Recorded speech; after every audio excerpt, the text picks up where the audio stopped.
dei o nome para essa aula, que é a aula 5, tá? Ainda é a aula 5.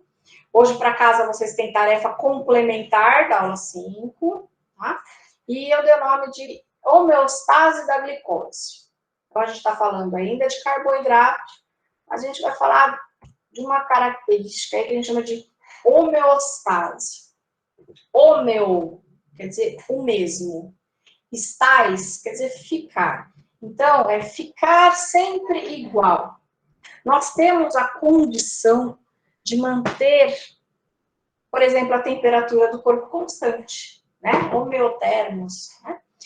E do mesmo jeito, a gente também tem a condição de manter os nutrientes do nosso corpo constantes, independente do meio externo.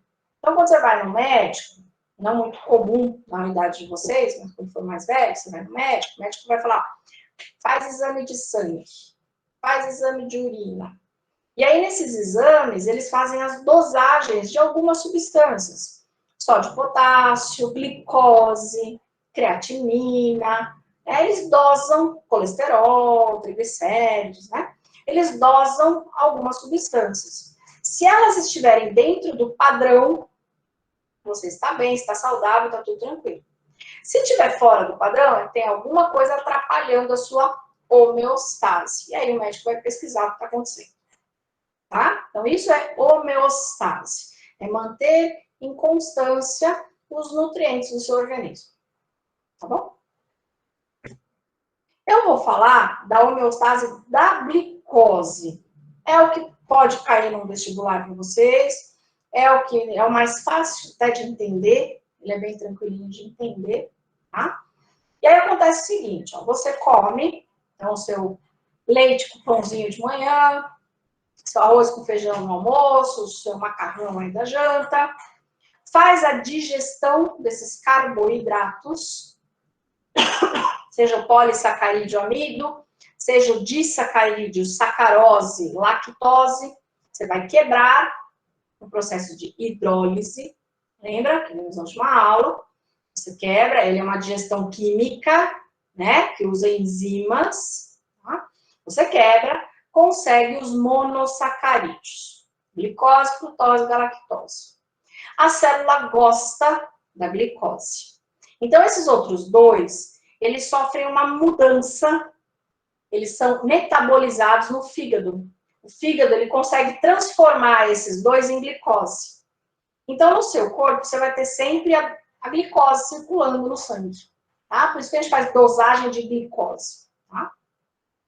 Essa glicose, ela não pode ficar circulando no sangue. Ela só circula para ser distribuída para a célula. Por quê? Quando ela chega na célula, o que ela fornece para a célula? Energia. Energia. Tá? Se ela ficar circulando no sangue, ela não vai para a célula e a célula não tem energia. Tá bom? Então, eu fiz 3 slides sobre a mesma coisa. Tá? No terceiro, não tem como não saber, hein? Mas se não entender, me pergunta. Tá? Então, você está alimentado.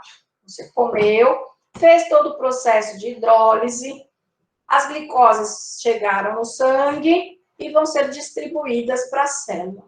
Acontece que a glicose ela é meio que tímida. Então, imagina você subindo as escadas lá na escola e tendo que entrar na sala e o professor já está lá dentro de porta fechada. Tá você e seu amigo, tá? E aí, seu amigo, ele não vai abrir a porta, ele tem vergonha. Ele não vai abrir a porta. Aí você vai lá, abre a porta, pede licença e joga seu amigo para dentro. Você é a insulina, seu amigo é a glicose. Então, a glicose, ela pode entrar na célula, mas ela não entra sozinha. A insulina tem que ir lá, como se fosse abrir a porta da célula e falar, entra aí, glicose. Essa é a função da insulina. Então, a insulina, ela é produzida pelo pâncreas e ela fica circulando no sangue, fazendo com que as glicoses entrem nas células para dar energia para a célula. Para todas as células.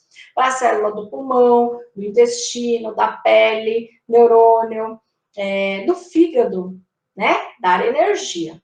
Só que no fígado, além dela dar energia, o fígado vai aproveitar e guardar algumas glicoses. Não sei se isso ajuda, mas na outra sala ajudou. Então, imagina que você tem aqui, ó, glicose, glicose, glicose, glicose, glicose, tá? Então, várias glicoses. E aí o fígado faz o quê? Pega essas glicoses e junta. Formou o glicogênio. Beleza? Esse glicogênio é uma reserva energética nossa. A gente acabou de ver os exercícios. O nome que a gente dá para esse processo é glicogênese. Gênese é formação. Tá? Outra condição, você está em jejum. E jejum, gente, é 4, 5, 10, 20 horas sem comer. Isso é um jejum, tá? Vamos considerar uma situação normal, 4, 5 horas, né? Normalmente aí é o jejum que a gente acaba fazendo, né? Toma um café da manhã, depois de 4, 5 horas almoço, depois de 4, 5 horas janta, né? Então, a taxa de glicose no sangue baixou. Achei que alguém tinha mandado mensagem. Sora, é a homeostase que faz com que a glicose entre no fígado e faça glicogênese? Não, não. Homeostase é o nome que a gente dá para o equilíbrio que a gente consegue manter. Quem faz a glicose entrar nas células ou no fígado, qualquer célula do corpo, é a insulina. Entendi, Pro. Tá?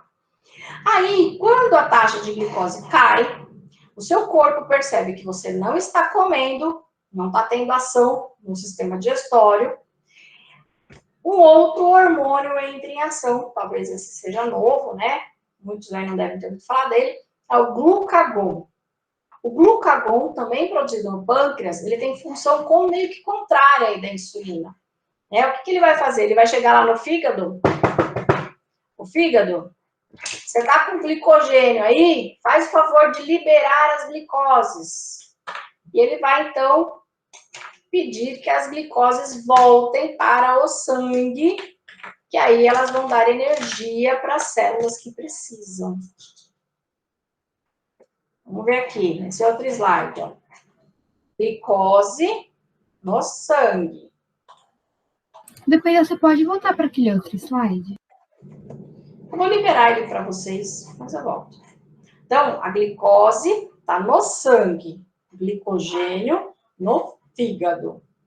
Essa glicose, Obrigada. quando ela é armazenada, ela sai do sangue e vai para o fígado. Aí a gente chama de glicogênese, a formação do glicogênio. O outro evento é quando esse glicogênio, ele vai ter que liberar as glicoses que ele tem. E para isso ele vai sofrer lise. Lise. Lembra? A gente falou a passada de uma lise, hidrólise, quebra com água? Então, só que aqui é uma quebra do glicogênio. Chama glicogenólise. Eu fiz um slide passo a passo. Vamos ver se fica fácil. Então, você comeu, fez a digestão e a glicose está no sangue. Essa glicose no sangue, ela tem que entrar na célula. Quem é que vai abrir a porta para ela poder entrar na célula mesmo? A insulina. A insulina. Então, a insulina vai jogar a glicose para dentro da célula. Para que essa célula precisa de glicose? Para ter energia para fazer o metabolismo celular. Isso, ela precisa ter energia para o metabolismo celular. Perfeito, essa é a função da glicose. Uma parte dessa glicose que vai para o fígado, também com a ajuda da insulina, além de gerar energia, uma parte vai ser armazenada no fígado sob a forma de glicogênio. Então, para esse processo de armazenar a glicose no fígado, a gente chama de glicogênese. A insulina faz o quê? Joga a glicose para dentro do fígado. E aí o fígado é que tem que dar conta de armazenar isso aí, entendeu? Já não é mais a insulina que vai fazer isso. A insulina fez ele entrar no fígado, assim como faz ele entrar em qualquer outra célula. Aí o fígado é que vai ter que dar um jeito de juntar isso tudo e fazer o glicogênio. Tá? Aí existem enzimas que fazem esse processo, que não é o caso aqui, não vem em questão. Até aqui, alguma pergunta? Não, pro. Tranquilo. Ô, Sora, Oi. então, tipo assim, quando você tá com diabetes, a glicose fica acumulada no seu sangue e o pâncreas não tá produzindo tanto de insulina para entrar na célula? Isso aí. Vou falar daqui a pouquinho da diabetes, mas é isso aí mesmo. Obrigada. Nada. Daí, você não está mais comendo, mas você continua gastando glicose. A glicose está sumindo do seu sangue. A hora que começa a baixar a taxa de glicose, o glucagon aparece no seu sangue. E o que ele vai fazer? Fígado. Quebra o glicogênio aí e libera a glicose. E aí ele vai liberar a glicose para o sangue de novo. Esses dois hormônios, não são enzimas, tá? São hormônios. Hormônios são mensageiros, né? Eles são produzidos no pâncreas. Na aula passada, eu mostrei o sistema digestório, né? Então, aqui está o estômago, ó. Mais ou menos aqui, né? O estômago. Aqui é o duodeno, ó. E depois começa o intestino delgado, que dá para ver aí no desenho. O pâncreas está aqui, ó, gente. Esse aqui é o pâncreas, ó. Tá? Ele, além de participar da digestão, porque ele produz a amilase pancreática, né? Ele também produz a insulina e o glucagon. Os dois são produzidos no pâncreas. Tanto que o pâncreas ele é conhecido por ser uma glândula mista. Ele produz substâncias que vão para o sangue e substâncias que vão para outros órgãos, né? No caso. Tudo bem? Aproveitando lá a Sofia, acho que foi a Sofia que falou da diabetes, né? Então, quando a criança, quando descobre logo na infância, né, que a taxa de glicose, ela não está dentro do favorável, 70, 90, mais ou menos, que essa taxa está nos 400, aí acende uma luzinha aí e fala, esse pâncreas não está funcionando. Então, é muito comum, quando descobre na infância, essa falta de homeostase, essa falta de equilíbrio, a criança tem que tomar insulina, porque o pâncreas não está funcionando, tá? E ela vai ter que tomar essa insulina para a vida inteira, né? Depois de um tempo, a pessoa acostuma, hoje tem bombinha, né? Que injeta sozinho, a filha de uma amiga tem. Ela tem uma bombinha que fica, acho que está na barriga. E aí, de tempos em tempos, ela mesma faz o cálculo e ela vai injetando a dose de insulina. Bem legal. Uma fortuna, mas é bem legal. Ela não tem que ficar toda hora se espetando para tirar a dosagem de glicose, para depois ver quanto tem que injetar de insulina, né? Não tem que ficar se furando toda hora, tá? Então, isso acaba sendo meio que normal. Uma pessoa, ela vai ter que controlar isso a vida inteira. Agora, tem gente que desenvolve isso com a idade. Então, na velhice, a pessoa acaba tendo problema em controlar a taxa de glicose. E aí, essa taxa de glicose, que devia estar em 70, 90, vai para 120, 130, 150. Essas pessoas, o pâncreas, ele já está envelhecendo, igual os outros órgãos todos. Então, ele começa, às vezes, a produzir uma insulina errada. Então, essa insulina não consegue abrir a porta para a glicose, entendeu? Ele produz, mas não produz uma insulina boa, né? Então, ele começa a ficar meia boca. Essas pessoas conseguem controlar com a alimentação, até ingerindo menos carboidrato, pode até ingerir mais frequentemente, mas uma quantidade menor, né? Quando essa taxa de glicose ela vai para 200, 250, porque às vezes acontece, né, na idade avançada, essa pessoa já vai entrar com medicação. E às vezes com insulina também. Aí é o médico que vai decidir, tá? Justamente porque o pâncreas dela, não está produzindo como deveria, ou produz, só que produz uma insulina que não funciona. Isso é a diabetes. Então, você já deve ter ouvido falar, né, que a pessoa diabética, ela não pode se machucar muito, porque a cicatrização, ela é prejudicada.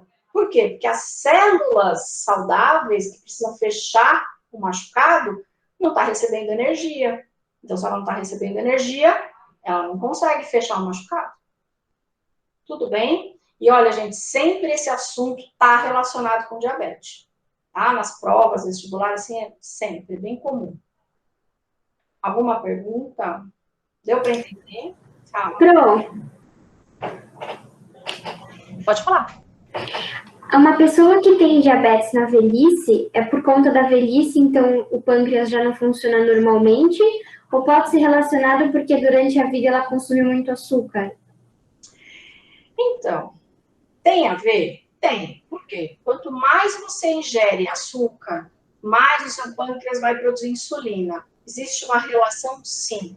E quanto mais o órgão trabalha, mais cedo ele vai querer se aposentar. Entendeu? Então, esse negócio de não come muito açúcar agora que você é jovem, porque no futuro você pode ser um diabético, existe sim uma certa razão disso, tá? Mas tem pessoas que não comeram exageradamente açúcar e o pâncreas ele falha também, tá? Então, Professora, não é assim, sabe, 100% que você comeu açúcar na infância, então você vai se ferrar. Não, não é. Entendeu? Tá bom, Pro, muito obrigada. Nada. Oi, quem que professora, falou? então, tipo, quando a gente vai tirar exame de sangue, eles pedem pra gente ficar 5 horas, mais umas horas sem comer pro... Calma, deixa eu ver o nome. Pra ocorrer a glicogenólise, todo o açúcar que tá no fígado ir pro sangue. Não, eles pedem para a gente ficar 5 horas sem comer. Por quê? Primeiro porque o sangue ele fica abarrotado de nutriente. Eu trabalhei no laboratório, né?